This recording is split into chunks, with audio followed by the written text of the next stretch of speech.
Parehong Katoliko ang mga magulang, kaya gano'n na lamang daw ang pagtataka ng isang ginang nang makitang naiba ang relihiyon ng anak sa birth certificate nito. Yan ang idinulog at inaksyonan ng inyong Kapuso Action Man. Problemadong dumulog sa inyong Kapuso Action Man ang inang si Susan. Sa ipinadala niyang mensahe sa aming Facebook page, laking pagtataka raw niya na naging Iglesia ni Cristo ang relihiyon ng kanyang anak na isinilang Mayo ng nakarang taon kahit na Katoliko naman ang relihiyon ng kanilang pamilya. Tanong ni Susan, ano ang dapat gawin para maitama ang maling relihiyon sa birth certificate ng anak? Sumangguni ang inyong Kapuso Action Man sa Philippine Statistics Authority. Yung bata, through the parents, syempre kasi minor pa, no?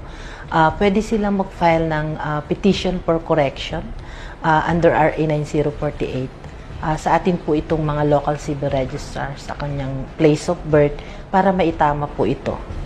Sa usapin ng relihiyon, ayon sa PSA, karaniwang na-adapt ng anak ang relihiyon ng mga magulang.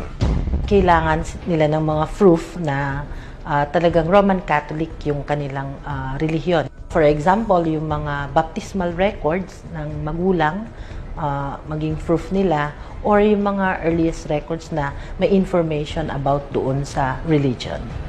Dagdag pa ng PSA, nasa 1,000 piso ang processing fee para sa ganitong klase ng clerical error.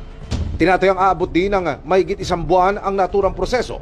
Kaya paalala ng PSA sa mga magulang na magpaparehistro ng kapanganakan ng kanilang mga anak. Ang magulang kasi, sila po yung pumipirma, sila yung informant. So, bago po nila pirmahan yung birth certificate, kailangan pong i-review mabuti, no? Para wala pong mali. Sa ngayon ay kinukumpleto na ni Susan ang mga kailangan dokumento para maipatama ang birth certificate ng anak.